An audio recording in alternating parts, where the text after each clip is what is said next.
If your MSI Summit E13 Flip Evo is crashing with a blue screen, this guide covers effective troubleshooting methods to diagnose Windows crashes and restore reliable performance. So while you're performing updates, you're getting an IRQR not less or equal message, K-mode exception not handled, kernel data in page error, a lot of errors pertain to this problem, and we're going to go ahead and jump into what should hopefully be a pretty straightforward process, guys, and we're going to go ahead and jump right into it. So first thing I'd recommend doing would be to actually go ahead and boot to the troubleshooting utility on Windows 11. So if you do a hard power off 3 times in a row, Windows should automatically attempt to launch the starter prepare utility. And if it doesn't find anything, it will give you the option to select advanced settings, in which case it will take you to a screen that looks like this. Now, if it does not take you to a screen that looks like this, or you're unable to get to that, you can also download the Windows 10 Media Creation Utility, or Windows 11. They probably will make a creation utility for Windows 11 at some point. And it doesn't really matter. You can actually run the Windows 10 utility on Windows 11 as far as I'm aware. And you should be able to run the troubleshooting utilities built in within it. So you just would go ahead and download it to an ISO file and then burn it to a DVD or USB. It'd have to be about 4 gigabytes or more. It couldn't be a small USB flash drive, and it couldn't be a CD. It'd have to be a DVD. And then you'd boot your computer from it. So depending on the computer manufacturer, you'd have to tap a different key on your keyboard in order to launch that menu, in order to select what boot drive you want to go off of. So it could be anything between the escape key, F2, F8, F12, for example. And those are the function keys on the top of your keyboard. So you may have to just do a little bit of trial and error. Shouldn't take you more than a couple minutes. Googling it would probably be best before you even begin. But anyway, we're ready to go ahead and jump right into it. So we're on the choose an option page. So these will look very similar whether you're booting from it directly within Windows itself, or if you're plugged in a USB flash drive with the media creation utility installed and you selected the recovery option. So when you are setting up your Windows 11 installation or Windows 10, depending on the drive you're using, there should be an option to repair your computer in the bottom left corner of the dialog window, one of the first screens that comes up. You go ahead and select that, and then it would take you to a troubleshooting screen like you see here. And you want to go ahead and select troubleshoot, reset your PC, or see advanced options. And then there are going to be a whole bunch of options in here that we're going to explore in today's video. The first one, we're going to actually go underneath advanced options and then select startup prepare, fix problems that keep Windows from loading. So go ahead and select that first.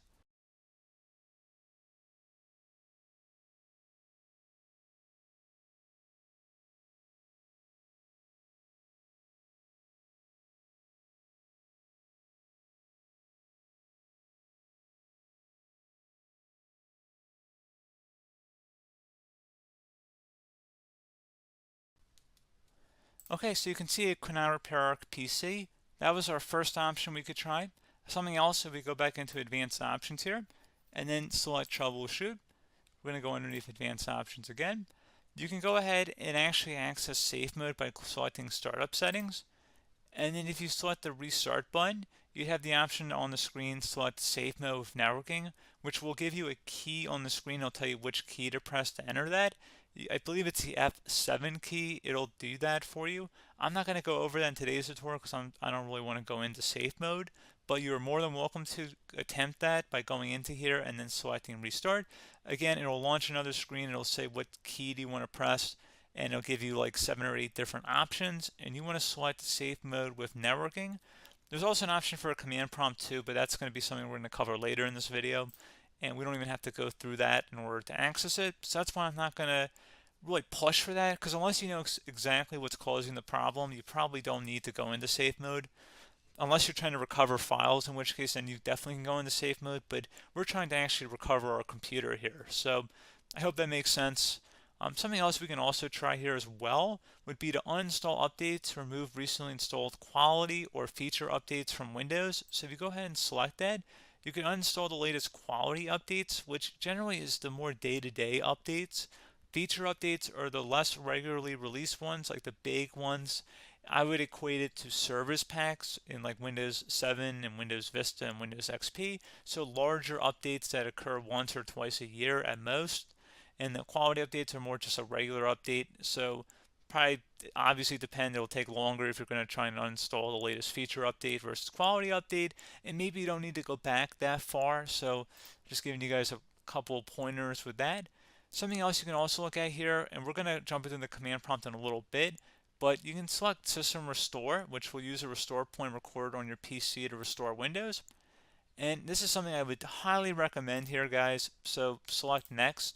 Assuming you have a restore point saved on your computer, you go ahead and select the most recently created one, and you'll select Next, and then you'll select the drive. You shouldn't actually have to select the drive. You can scan for affected programs, but we're going to keep it all default here, and then we're going to select Finish. So once started, System Restore cannot be interrupted. Do you want to continue?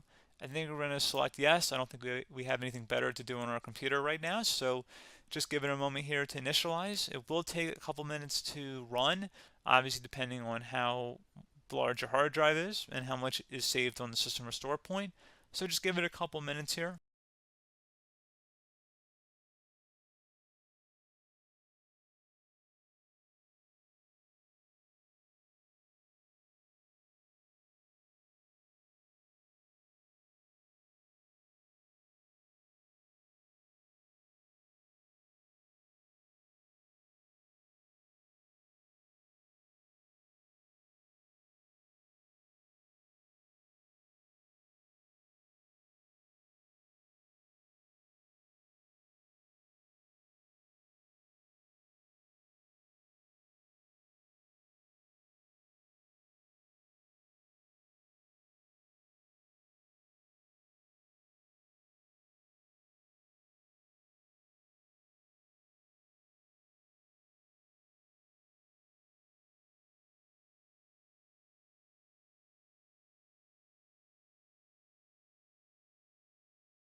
Okay, so you can see System Restore completed successfully.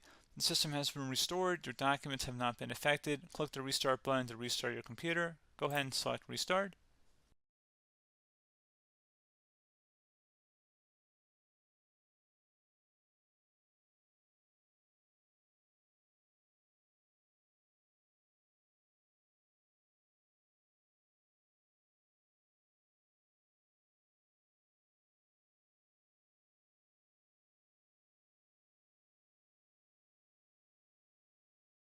Okay, so you can see the system has been restored successfully. We're going to go over a couple different methods in addition to that if that did not work. So I'm just going to pause the video and we're going to start back up back on the recovery screen that we started with. Okay, so a couple other things we can try here too. If you go back into troubleshoot, you can select reset your PC, while you choose to keep or remove your personal files and then reinstalls Windows. You can select to keep my files, which will remove apps and settings but keeps your personal files. You can also select remove everything, which will remove all of your personal files, apps, and settings. So this is more of a factory reset, the second option here. First option, it should not delete all of your personal files. However, it will pretty much clear most of your programs. And keep in mind, there's no guarantee that your information, number one, is even still available and easily recoverable on your computer to the point that you actually would be able to recover anything. And the second point is that there's always a chance that it won't actually recover and it will just do a factory reset anyway. So there's no guarantee that actually would keep your files anyway. So I would recommend trying to get a recovery tool and backing that up first before selecting it anyway. But again, those are a couple different options. And then something else you can try here if you go back to the choose an option. Another option, if you go underneath choose an option and select troubleshoot, advanced options, and now select where it says command prompt. Okay, so the first thing we should do is type our main hard drive here. In most cases, it should be the C drive. So you just do a C colon and then hit enter on your keyboard. So once you're underneath the C drive, we're going to type in dir and then hit enter on your keyboard. It should have program files, users, and Windows all in there. That's how you know you're in the right directory.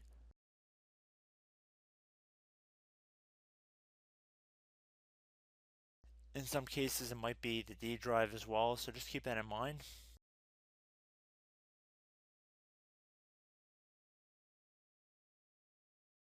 Next thing we're going to do is type in cd space / Windows / system 32 / config, and then you're going to hit enter on your keyboard.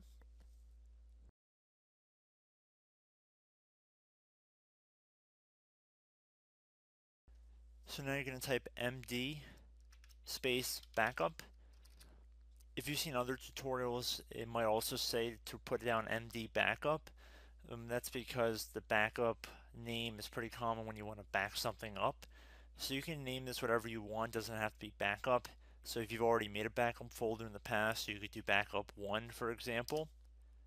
So once you're done setting the name you want the backup to be called, hit enter on your keyboard again.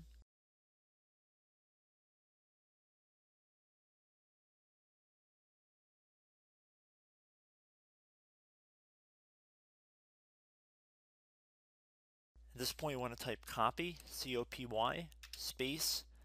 Then you want to do the star symbol above the 8 key.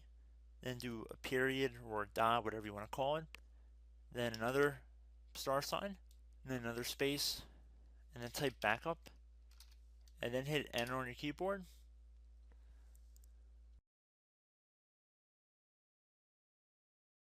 Now you want to type cd reg back, R-E-G-B-A-C-K,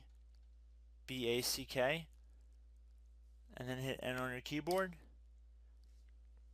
So now that we are under the reg back, so now you want to type dir again, and then hit enter.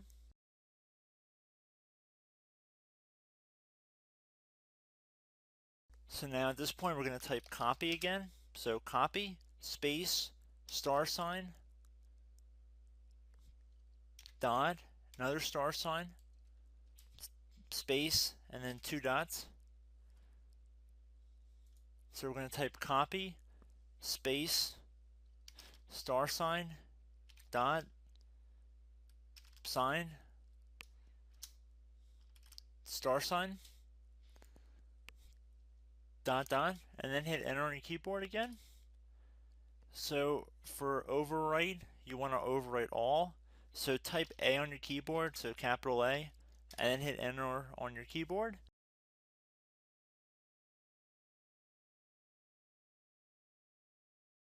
So at this point, you should be good to go. You can close out of the command prompt window, and if you accidentally continue to Windows 10, you should be all set.